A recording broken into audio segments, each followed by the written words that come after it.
Bonjour à tous, je suis contente de vous retrouver aujourd'hui pour un nouveau compte rendu de course et plus particulièrement d'un trail. Comme pour le Half Ironman de Nice, je vous remets le lien par ici de cette vidéo. C'était un dossard que je n'aurais pas cru pouvoir accrocher suite à ma blessure au dos. C'est toujours un gros point d'interrogation puisque c'est le trail en fait qui m'a blessée, c'est mes entraînements de trail, le camel, tout ça qui m'ont valu cette blessure au dos. Et donc je n'avais plus refait de trail depuis fin juillet, j'avais juste fait des randonnées, de la course. Et donc ce dossard arrivait, je savais qu'il était fin octobre et je savais que j'avais le temps de me préparer et que je pouvais tout à fait tenter de prendre le départ. Et ça faisait depuis fin 2019 que j'avais ce dossard, d'ailleurs il est là. Il est un peu, il est un peu dans un état, voilà. Et j'aurais dû faire cette course donc au printemps 2020. La course a été reportée.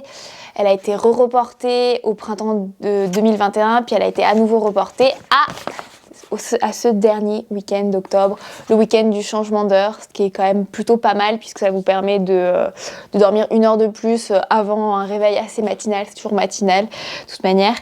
Et jusqu'à 2-3 semaines avant, je savais pas trop et au final avec Mathieu on a fait plein de randonnées, on a profité à fond du mois d'octobre qui était juste magnifique, on a fait du vélo, on est allé à la montagne, on est allé en Ariège, d'ailleurs je vous ai fait un petit vlog rando solo par là et je me suis sentie plutôt prête. Je me suis dit bah écoute pourquoi pas. Alors c'est un format marathon, donc maratrail comme on dit.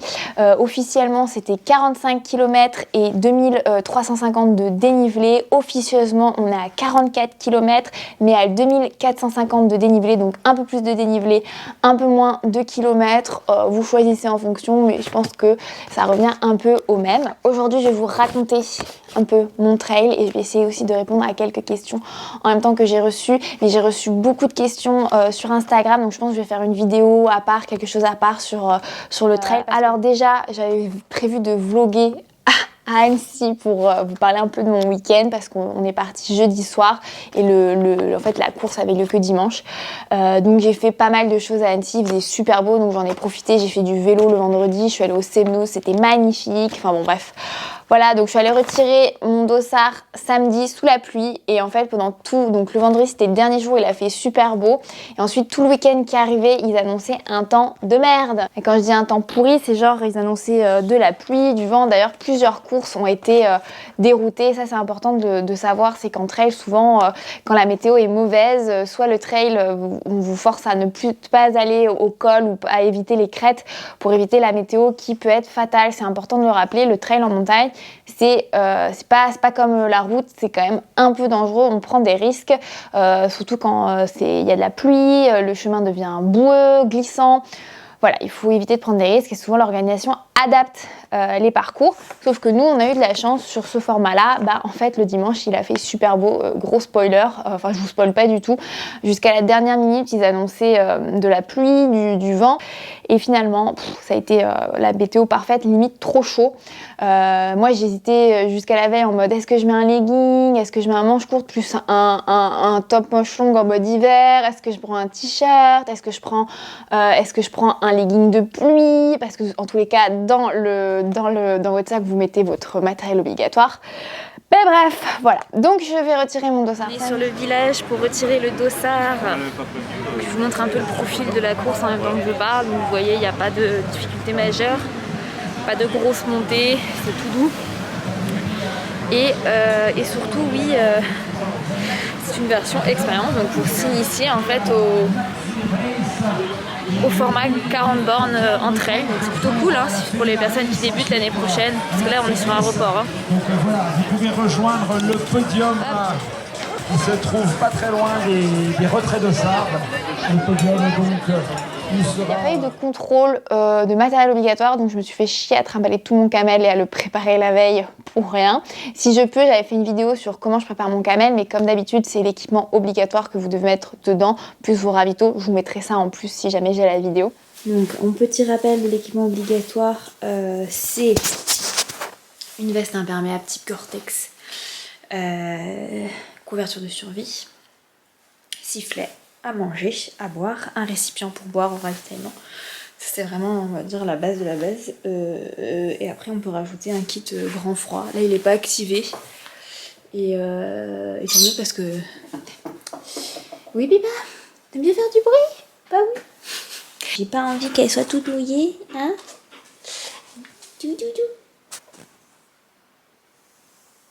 Non. Caméra shy. Donc pas de vérification, donc on a notre petit dossard, on nous donne un t-shirt, bon voilà, hein, c'est un t-shirt, voilà, c'est chacun ses goûts sur les t-shirts. Et forcément on vous donne tout le matériel, on vous donne une petite puce à mettre sur votre camel et on vous donne votre petit dossard. Avec ce qui est bien, c'est que vous avez en fait le parcours. Hop, je mets la mise au point, le petit parcours en fait qui est à l'envers, donc quand vous l'avez sur vous, hop, vous faites ça et vous pouvez voir en fait le dénivelé. Donc moi je vais vous mettre là on a l'impression que c'est un peu plat, mais je vais vous mettre la gueule du dénivelé vraiment sur Strava, donc ça fait vraiment un peu plus. Il faut savoir que la Maxi Race propose deux formats marathon, maratrail, un qui est un peu plus exigeant, qui fait donc 40 km et 3000 de D+, et un qui est plus accessible et qui selon moi est parfait pour les personnes qui souhaitent débuter sur cette distance de maratrail, donc plus de 40 km en trail et plus de 2000 de D+, parce que c'est vraiment un itinéraire accessible dans le sens où vous n'avez pas vous montez pas en très très haute altitude. Je crois que le maximum où on était c'était 1600 en termes de 1600 mètres d'altitude. Les montées, hormis peut-être la dernière montée, mais ça a duré que 1 km, les montées sont plutôt douces, donc plutôt accessibles, et surtout c'est pas technique du tout. Donc oui, pour les personnes qui débutent, ça peut vous paraître des fois un peu technique, mais c'était pas technique du tout. Il y a beaucoup de chemins forestiers où c'est très facile de courir, très facile de relancer. Il y a très peu de passages avec des racines et des cailloux. Franchement, moi, ça m'a fait penser en termes d'accessibilité à cette distance au Trail des Passerelles que j'avais fait il y a 3 ans, qui est magnifique aussi, gros coup de cœur, qui est en juillet. Et c'est pareil, il n'y a pas trop de technicité de terrain. D'ailleurs, c'est comme ça que la Maxi Race le présente. C'est vraiment une marathon expérience. C'est pour se lancer sur la distance ou au contraire s'améliorer sur la distance. Moi, c'était plutôt mon cas pour m'améliorer, reprendre un peu confiance en moi, confiance en mon dos. Parce qu'il faut savoir que donc, sur 44 km, vous pouvez à peu près courir un tiers. Vraiment, sans compter les descentes et les montées, parce que c'est vrai que pour certaines personnes c'est un peu plus difficile, mais vous pouvez vraiment courir un tiers.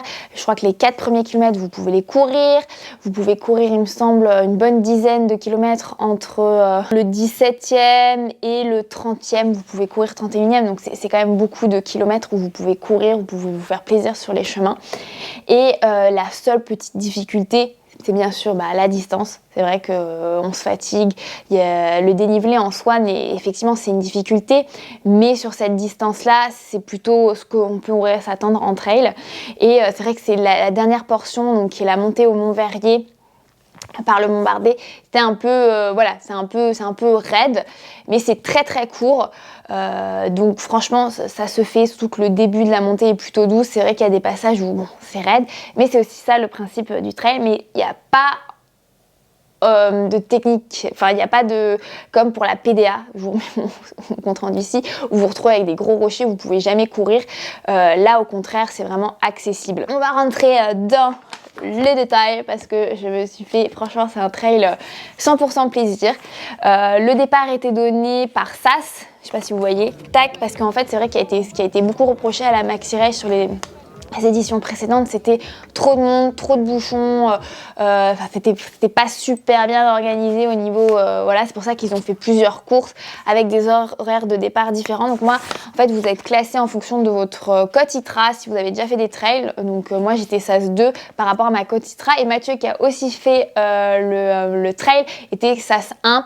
Donc eux, ils partaient à 8h30, moi je partais à 8h45, puis ainsi de suite. Vous aviez un SAS toutes les 15 minutes, je crois qu'il y avait 5 SAS, et en tout, il y avait 1200 inscrits, mais il n'y avait que, je crois, 750 participants ce jour-là. C'est vrai que c'est un peu compliqué avec tous les changements qu'il y a eu de pouvoir assister à ce trail. Moi, j'étais enfin contente après quasiment 2 ans de pouvoir le faire, parce que c'est vrai qu'Annecy, c'est quand même un lieu magnifique. Vous avez vu sur le lac, vous avez la vue sur les montagnes, enfin c'est trop bien. Et la cerise sur le gâteau, c'était quand même les couleurs d'automne qui étaient au top du top. Alors moi, qui aime le lac, qui aime les belles couleurs, qui aime les belles montagnes, j'étais super contente. Et n'oubliez pas la petite team nuages, si vous me suivez depuis que j'ai fait mes petits vlogs à La Réunion, il y avait aussi des jolis petits nuages. J'ai l'air complètement pétée parce que je brille du visage, mais moi j'étais, en termes de paysage, j'étais au top de ce que je pouvais m'attendre d'un trail, de ce qui pouvait me faire plaisir. Et surtout, il y avait une bonne ambiance.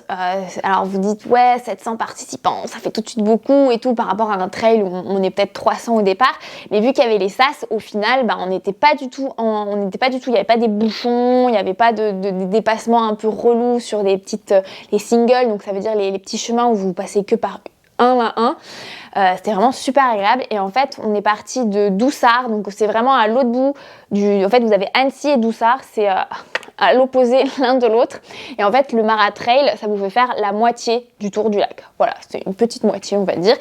On passe par les montagnes hein, par contre, hein, c'est pas comme le tour du lac à vélo où c'est plutôt plat. 3, 2, 1, c'est parti! Go, go, go, go, go, go!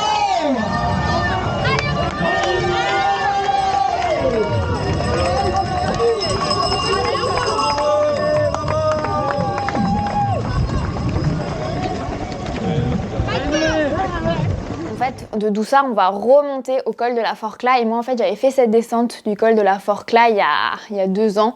Je vous mettrai mon petit vlog, je crois, par ici. Et donc, j'avais fait cette descente qui est magnifique. En fait, vous traversez une forêt et en fait, en montée, vous montez et petit à petit, vous voyez le lac. Vous êtes dans la forêt et puis vous arrivez au col de la Forclaz. Il faut toujours jeter un petit coup d'œil par-dessus son épaule parce qu'après on redescend de l'autre côté et c'était magnifique, c'était une montée très très douce, c'était je crois les premiers 500 dénivelés.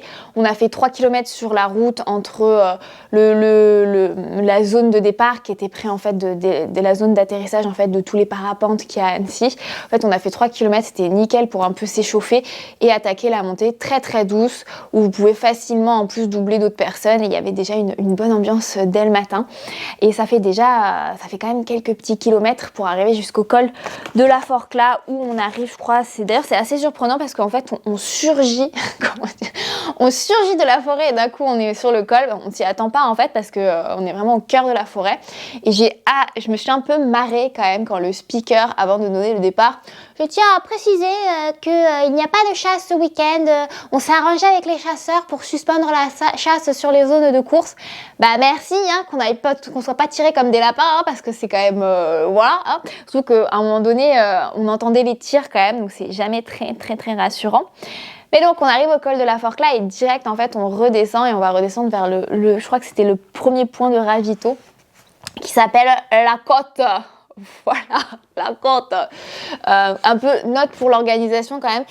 Ça, accéder à la carte et tout sur le site, c'était chiant. Le profil, on pouvait pas y accéder. C'est un peu relou. Enfin, on s'y attend quand même en recevant son truc, mais sur internet, c'est dommage qu'on puisse pas l'avoir parce que j'aurais pu vous le mettre ici. Enfin, je vais essayer quand même de le trouver parce que je ne connais pas bien la région d'Annecy. Donc, je m'excuse pour toutes les personnes d'Annecy. D'ailleurs, comment on dit comment ça s'appelle les habitants d'Annecy? Les Annecyviens? Anneçois? Je ne sais pas, je m'excuse. Bref, excusez-moi les amis, vous me direz ça en commentaire. Donc premier ravito, il était au kilomètre 11 et honnêtement c'était peut-être un peu tôt et vous allez voir les petits ravitaux, je pense que c'est un petit point noir sur cette course. Il y avait que de l'eau, perso moi j'avais pas trop besoin. Il faut rappeler quand même qu'un trail c'est aussi en semi-autonomie, donc en fait ça veut dire démerde-toi quand même. Après en fait ce qui m'a beaucoup surpris c'est finalement la chaleur auquel on ne s'attendait pas en plein mois d'octobre et surtout qu'ils annonçaient la pluie à la base, mais moi j'ai pris beaucoup d'eau à ce moment-là, j'ai pas mal bu, je me suis rafraîchie. Pas rafraîchi comme un trail d'été, hein, mais je me suis quand même rafraîchi un peu le visage. Je me suis pas mouillé les vêtements, mais parce qu'il faisait quand même chaud. Et là, tout de suite, au kilomètre 11, en fait, on réattaque une montée pour aller... Alors ça, je ne sais pas comment ça s'appelle le col, mais en fait, on monte jusqu'au téléphérique, on continue en fait de monter. Et ça, c'était vraiment... Alors, je m'excuse pour tous les gens qui sont sur place, mais je connais pas le nom de ce col. Après ce ravito, en fait, ça remonte direct. Et c'est vrai que cette première portion de course, en fait, il faut savoir que de 0 à 20, en fait, ça fait que monter. Il y a un peu de descente, mais ça fait que monter. Mais c'est des montées très très douces. Honnêtement, en fait, sur cette portion de 0 à 20, c'est là où vous allez faire quasiment les 2/3. Désolée pour les mathématiques, les 2/3 du dénivelé, puisque à 20, moi j'étais à 1300 de D+, donc il en restait que 1100 pour 25 km, donc au final c'est pas énorme. Mais vous allez voir qu'il y a un petit trick.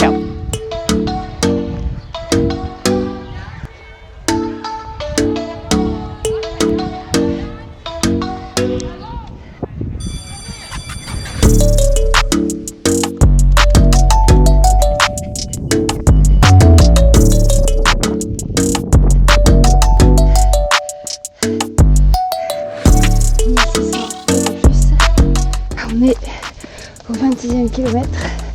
Ravito de bouffe dans 2 km. Il fait super beau, putain, j'ai chaud. C'est trop beau.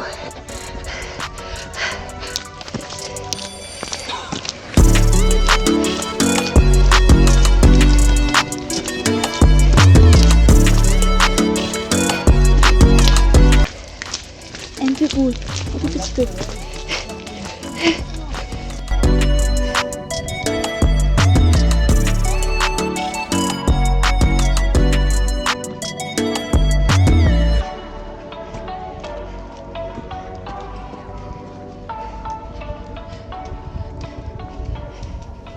Et après le ravito, vous continuez, vous traversez en fait le village de Montmain et en fait vous prenez l'itinéraire de randonnée qui monte pas très loin du col de la Tournette. Je veux pas dire de bêtises, on ne va pas au col mais on s'y rapproche pas mal et on continue de monter jusqu'à la zone en fait de décollage des deltaplanes puisque vous avez le gazon qui est en synthétique et moi je me souviens d'avoir décollé de par là, donc c'est assez impressionnant, mais par contre vous avez une vue magnifique sur le lac. Mais quand vous arrivez à ce point là, donc c'est au 20e kilomètre, donc c'est la bascule en fait, vous dites purée, on est encore un peu loin d'Annecy puisque vous voyez le lac, vous voyez le château, mais voilà, vous n'êtes pas encore à Annecy, vous êtes à peu près, quand on est à 20 km, perso moi je me dis ça y est, on a fait quand même un bon morceau de la course, surtout quand on a 1300 de D+. Que là, à partir de 20, en fait, ça va commencer à descendre, mais c'est une descente en fait sur une piste forestière, donc il n'y a rien de technique, c'est super accessible. Alors bien sûr, si on s'est bien préparé pour ce trail-là, une fois qu'on s'est tapé 1300 de D+, normalement les jambes elles peuvent facilement redémarrer. Il faut bien penser à s'hydrater, bien penser à manger. Moi personnellement, je mange beaucoup pendant les montées. Et souvent juste avant la descente, juste avant en fait moi j'appelle le petit point de pivot ou la petite bascule, je mange souvent à ce moment-là et je mange pas du tout pendant les descentes. C'est là où plutôt où je déroule, c'est là où en fait on rattrape un peu le temps qu'on a perdu en montée. Et il faut savoir qu'en fait vous allez pouvoir littéralement courir quasiment de 20 jusqu'à 28. À 28 en fait c'est le gros ravito, le ravito miam miam, le ravito solide. Et honnêtement moi si je dois être transparente par rapport à l'organisation, je pense que c'est pas suffisant. Je pense qu'il aurait fallu avoir 2 ravitos un peu mieux répartis. Alors je sais que c'est difficile hein, quand on est en organisation de trail, il faut pouvoir monter les ravitos, faut pouvoir installer les tentes et tout. Mais je pense qu'il y avait plusieurs occasions de bien installer ces ravitos parce que honnêtement le 28e kilomètre, avoir le solide qu'à ce moment-là, c'est un peu loin en fait, voilà, c'est un peu loin. Je pense qu'il aurait fallu en donner un peu avant, justement peut-être au 20e, voilà, ou pas très loin, surtout que c'était possible, hein. À ce moment-là il me semble que c'était un peu possible ou voilà, c'est un endroit par là, parce que franchement c'était un peu light. Moi perso j'ai déjà l'habitude des trails où je suis dans la galère d'eau, de bouffe, donc moi je fais super attention à mes ravitaux, je fais toujours attention de pas finir totalement mon camel, de gérer mon eau, et je préfère me rationner que plus en avoir et galérer jusqu'au ravito prochain. Surtout que les amis, il n'y avait plus de ravito après en fait. Vous avez donc de à 11 et à 28 et voilà, c'est fini. Donc je pense qu'en fait en vrai il aurait fallu un à 20 et un à 35, surtout qu'à 35 c'était possible hein, avant la bifurcation vers le Mont Verrier. Voilà, moi c'est une petite truc d'amélioration. Donc il faut savoir que si vous faites ce trail, faites vraiment attention à votre eau, à votre nourriture, parce que voilà, avant 28 il n'y a pas grand chose, il n'y a que à 11 vous pouvez un peu charger et encore, en fait à 11 c'est trop tôt moi j'ai trouvé. Donc bref, voilà. Parce que de 20 en fait, comme je disais, de 20 jusqu'à 28, vous allez quasiment faire que courir pour arriver à ce ravito. Et c'est ça qui est un peu surprenant sur ce trail, c'est que vous pouvez pas mal courir et en fait c'est un peu à double tranchant. Ça, c'est parce que ça va beaucoup vous fatiguer, parce que mine de rien courir sur chemin c'est plus fatigant que courir sur route, parce que vous devez quand même faire attention où vous mettez les jambes, même si je rappelle, c'est des chemins, c'est vraiment des chemins forestiers. Hein. Donc les 4x4 y passent, les quads y passent, les VTT y passent, donc c'est pas du tout technique en fait. C'est vraiment très facile de courir, de dérouler. C'est pour ça quand vous êtes débutant, enfin pas débutant, hein, ne vous lancez pas sur des maratrails si vous débutez dans le trail, mais si vous débutez sur cette distance, hein, je précise, c'est vraiment génial parce que voilà, ça vous force à quand même à courir pendant le trail. Et c'est vrai qu'en fait c'est assez fatigant de courir, mine de rien, c'est plus fatigant que de marcher, voilà. Et quand je suis arrivée au 28e kilomètre, j'étais quand même contente de pouvoir manger des fruits frais, de pouvoir un peu boire de l'eau. Alors je précise, je suis un chameau, je suis toujours dans une grosse gestion de mon eau. Moi j'avais une poche à eau de 1,5 litre, elle m'a fait tout le trail. Je l'ai terminé à l'arrivée, je n'ai bu en fait de l'eau que à partir d'un gobelet, j'ai bu du coca sur ce ravito là. C'était du coca local en plus, c'était pas du vrai Coca-Cola, mais j'ai vu c'était dans des petites bouteilles de verre. J'ai mangé beaucoup de fruits et j'ai jeté mes emballages que j'avais gardés. Petit point aussi, emballage. Moi quand je suis en trail, surtout en montée, puisque donc je vous montre quand même quand je suis en montée, voilà, on est comme ça, moi je suis un peu pliée en deux et je monte comme ça. Donc en fait je suis quand même assez près du sol, mes mains sont assez près du sol, donc je peux ramasser les déchets. Et ben franchement il y avait quand même pas mal de déchets et ça m'énerve. Je me dis toujours, je vous ai fait une petite photo, je me dis toujours ouais les gens qui font tomber les déchets c'est vraiment tombé par inadvertance, mais sauf que moi perso quand je mange une barre de céréales ou un truc dans mon camel et que j'ai un emballage, mais je fais super attention quand je le glisse, quand je reglisse le papier dans mon sac, que je referme, je fais super attention qu'il ne soit pas tombé, qu'il soit bien dans mon camel. Et donc ça m'agace de devoir ramasser les déchets d'autres mecs. Et surtout que quand je vous en ai parlé sur Instagram, vous êtes plusieurs à m'avoir dit ouais moi aussi je le fais. Et des fois quand je fais remarquer à d'autres trailers qu'ils ont fait tomber un emballage, ils me disent ouais les bénévoles ils vont ramasser ou oh c'est pas grave. Voilà, faites super attention aux emballages et si vous pouvez, si vous avez l'occasion sur un trail, en montée justement, de ramasser un papier, ramassez-le et amenez-le à la poubelle du ravito d'après ou à l'arrivée. Franchement, c'est, je veux dire, on n'est pas en train de jouer le podium, hein, on peut s'arrêter pour ramasser des emballages. Petite parenthèse refermée. Et donc c'est là où quand je suis au ravito, je jette mes emballages dans les poubelles, je prends des fruits et en fait souvent ce que je fais puisque là je savais qu'il n'y avait plus aucun ravito solide jusqu'à l'arrivée, j'ai pris pas mal de quartiers de pommes avec moi en plus des ravitaux que j'avais déjà parce que souvent moi je mange régulièrement mon trail mais j'aime bien quand même les fruits. Les fruits c'est quand même de l'énergie très appréciable, très goûteuse et c'est vrai que des fois on se lasse un peu de sa barre de céréales ou des ravitaux qu'on a prévus. Moi personnellement je mange des compotes. Je mange des barres de céréales au chocolat, des biscuits caramel beurre salé, j'adore ça, et je mange des bonbons, voilà, des fils, des fils avec plein de sucre, j'aime bien, ça me motive vachement et ça me permet d'être très concentrée. Souvent c'est ce que je mange avant des descentes, ça me permet d'avoir beaucoup de grosse excitation, beaucoup de sucre d'un coup et de vite me concentrer et d'avoir plein d'énergie dans la descente. Voilà, mais après chacun fait comme il veut, mais c'est important de savoir quand est-ce que vous allez avoir des ravitaux pour en fait gérer votre stock d'eau et gérer votre stock de ravitaux en fonction. Et là il fallait vraiment gérer puisqu'il y avait qu'un ravito solide. Je me répète, c'est vraiment juste pour l'organisation, surtout que c'est censé être une marathon expérience. Donc si c'est pour que les gens, c'est leur première expérience sur marathon, trail, c'est un peu short quoi. Et après ce 28e kilomètre, et là les amis, ça continue un peu de descendre et c'est là après on va petit à petit à 31, je me souviens à 31, en fait ça recommence à monter et c'est pareil, on traverse des petits villages et on reprend en fait la montée vers le Mont Verrier. Donc le Mont Verrier ça va être le point le plus haut de cette montée, mais on passe aussi par le Mont Bardet et là par contre c'était une montée assez raide, il faut le dire c'était assez raide, mais moi ça m'a surprise, je me suis dit quand même pour une deuxième partie de course c'est assez raide, mais après c'est pas un mur, moi j'ai quand même un souvenir d'un mur à la PDA pour la dernière montée où je n'en voyais pas le bout. Là vous êtes dans les bois, les couleurs d'automne sont magnifiques, donc après je me dis si je prends ce parcours et que je le mets en conditions printanières, c'est pareil, vous serez à l'ombre en fait, il y a que je crois que les derniers 500 mètres au Mont Verrier où vous êtes un peu sur la roche, donc vous êtes un peu au soleil, mais si vous faites un petit pivot sur votre gauche, petit coup d'œil à gauche, vous avez une vue sur le lac, donc côté Annecy ou côté Doussard, c'est magnifique, franchement c'est magnifique. Par contre voilà, faut pas trop avoir le vertige parce que il y a quand même le vide qui est pas très loin et il y a un petit passage où vous devez vous accrocher un peu aux passerelles, vous devez un peu mettre les mains sur cette portion, donc voilà, faut quand même rester lucide à ce moment-là. Mais je trouve ça génial, ça apporte un peu de difficulté au trail parce que voilà, il n'y a pas de technicité comme je disais sur les chemins, hormis sur cette portion un peu de montée où vous allez peut-être mettre les mains si comme moi vous faites 1m60 donc vous êtes très près du sol, hein, voilà. Et ensuite après vous arrivez au sommet. Le sommet, il y avait un gars qui jouait de l'accordéon, il y avait un poste de secours, pareil, pourquoi ne pas avoir mis un peu d'eau ici, un peu de ravito, un petit stand, hein.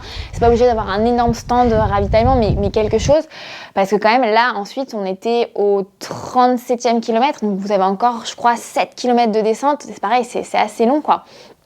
Et voilà, moi c'est des petites suggestions hein, parce que franchement les ravitaux je trouve que ça a été un peu le point noir sur cette course, même si moi personnellement j'en ai pas souffert, je me suis gérée, voilà, je pense à toutes les autres personnes, tous les autres sas, ça devait pas être évident.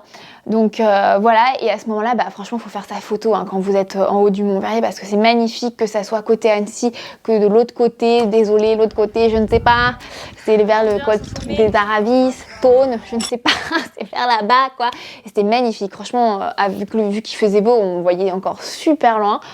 Moi, j'en ai pris plein les yeux et même si j'ai fait une bonne course, j'ai tenu mon rythme, j'ai pas oublié de tout le temps sortir ma caméra pour faire plein de photos, plein de vidéos. D'ailleurs, j'essaie de vous les mettre en même temps. Et ensuite, bah, la descente, j'avais déjà fait la Femina Race, donc en fait, c'est la version short race, en fait, c'est à peu près 16 km, vous faites pareil, vous faites le Mont Verrier up and down. Et j'avais un souvenir que cette descente était assez technique et je me disais, bon... comme on dit, je m'étais préparée mentalement pendant toute la course en me disant bon allez la fin, tu sais que c'est chiant, tu sais que ça va être technique. Et bah la bonne surprise les amis, c'est qu'on a fait une autre descente. Donc en fait c'était une descente qui partait par, je vais pas dire de conneries, hein, mais à l'est en fait du Mont Verrier. En fait vous faisiez ça, tac comme ça, au lieu de monter sur la crête du Mont Verrier et descendre par l'ouest. Voilà, j'espère que c'est clair. Et au final tant mieux parce que c'était beaucoup moins technique. Donc c'est pareil. Franchement, c'est vraiment adapté pour une marathon expérience. Beaucoup moins technique, par contre, beaucoup de relance. Donc là, en fait, c'est pour moi, c'est le moment où en fait on voit un peu la différence entre les personnes qui ont déjà fait la distance, donc qui vont pouvoir relancer, qui vont pouvoir courir sur cette portion-là, et peut-être les personnes qui découvrent la distance et qui en ont marre. Voilà, moi je me souviens de mon premier marathon trail, à la fin j'en avais ras-le-bol. Je ne pouvais plus voir en peinture les montées, les descentes, et surtout c'est à ce moment-là où en fait vous avez des longues descentes et tout d'un coup vous avez des coups de cul qui vous forcent des fois à remarcher parce que ça monte, et en fait c'est là où on a eu 100 de D+. En plus, on va dire cadeau, puisque c'est vrai qu'au sommet du Mont Verrier j'étais vraiment à 1350 et je me suis dit je le sens mal, on va pas faire que descendre jusqu'à Annecy, surtout si on passe par l'Est. Et c'est vrai qu'il y a eu pas mal de relances, mais par contre c'était une descente, moi j'ai surkiffé ce genre de descente. Il y a un tout petit peu de technicité donc qui demande de la concentration. Il faut rappeler que le trail est très fatigant physiquement parce que ça tabasse en termes de descente, en termes de montée, parce que vous montez, ça tire sur les genoux, ça tire sur les fessiers, ça tire sur les quadris, ça tire sur les mollets. Et là, en descente, ça tabasse encore plus parce que tout ce qui s'est un peu congestionné dans la descente, tous ces muscles-là, il va falloir les réveiller dans la descente. Et dans la descente, ça tape. Mais moi, là, la descente, c'était un pur bonheur. Alors déjà, pendant toute la première partie de la course, je me disais, est-ce que je vais avoir mal au dos? Est-ce que je vais pas avoir mal au dos? Au final, le dos... Il a rien dit. J'ai eu un peu mal à mon genou, mais ça, je pense, c'est plus un problème de... Comment ça s'appelle? De semelles, hein, mais ça c'est moi, il faut que je les change. Mais en tout cas pour moi c'était une descente, j'ai adoré cette descente, j'ai pris énormément de plaisir, vraiment, genre j'ai surkiffé. Et surtout que je crois dans les 2 derniers kilomètres on commence en fait à entendre la foule puisqu'on commence à revenir vers l'ouest, on voit le lac, on commence à voir le toit des maisons et hop on arrive en fait sur l'avenue qui vous ramène en fait au village qui est au bord du lac, pas très loin en fait du palace, du casino, de la plage d'Annecy, hein, désolé, hein, voilà. Et bon, moi, le seul point noir de ce kilomètre, donc vous avez une petite passerelle qui vous fait enjamber la route. Donc bon, t'es les escaliers, tu te dis ok super, et le dernier kilomètre en fait vous longez le lac, et laissez-moi vous dire qu'un dimanche ensoleillé à Annecy, veille de jour férié, donc veille du 1er novembre, c'est blindé de monde, et c'était trop chiant parce qu'en fait j'avais l'impression de faire mon jogging dans un centre commercial et je devais en fait slalomer entre tous les gens. Donc quand t'as 43 km et 2450 de D+ dans les jambes, c'est chiant, faut le dire, c'était chiant. Et donc je pense que c'est dommage, il faudrait un peu plus sécuriser ou aménager ce dernier kilomètre pour éviter aux coureurs de se retrouver entre mamie, papy, le caniche, la cousine, l'oncle, voilà, parce que moi j'ai failli me prendre une mamie qui littéralement ne regardait pas du tout ce qui se passait autour d'elle. J'ai eu un gamin qui m'a lancé son ballon entre les jambes, enfin voilà, c'était un peu voilà. Petite note sur l'organisation, donc faut savoir quand même que le dernier kilomètre sera un peu chiant, voilà, parce que tu passes d'un super coin avec la nature et tout, et d'un coup, bam, tu te retrouves avec plein de monde, ça fait un peu beaucoup de monde, voilà, mais ça fait toujours plaisir de retrouver le lac, de retrouver Annecy, et surtout, c'est ça, il y a une super ambiance quand vous retournez en fait vers le village, tout le monde vous applaudit, enfin, c'est super cool, et ce que j'aime beaucoup sur la Maxi Race, c'est de pouvoir sonner la cloche à l'arrivée, genre, bim, je suis là, surtout qu'on a vu quelques vaches quand même, hein. On n'a pas vu de chasseurs, mais on a vu des vaches, donc c'était plutôt sympa. Et une fois à l'arrivée, forcément, on vous donne une petite médaille. Alors moi, je fais partie des gens qui s'en fichent d'avoir des médailles sur les trails. Pour moi, le plus important sur trail, c'est surtout le paysage et la bouffe. Donc j'étais un peu déçue de la bouffe, moi, hein, je vous le dis quand même. Voilà, je trouve ça dommage de faire des médailles. Mais moi, ce qui m'importe, c'est qu'on a aussi eu un super sac. Et ça, par contre, c'est très utile. Et on a eu un petit gobelet réutilisable. Et ça, je trouve ça cool.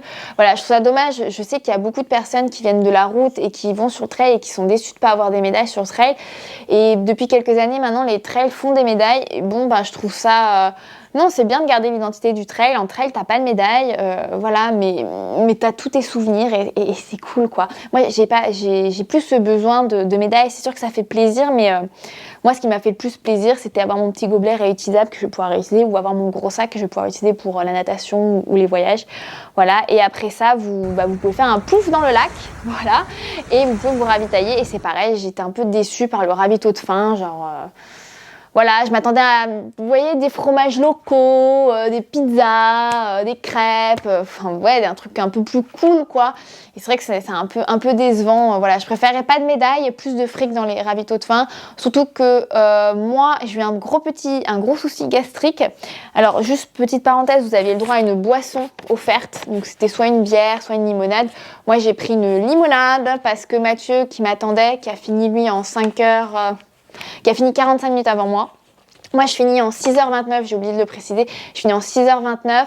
Ça me fait terminer 12e femme et 111e sur 723 finishers, voilà, donc super contente.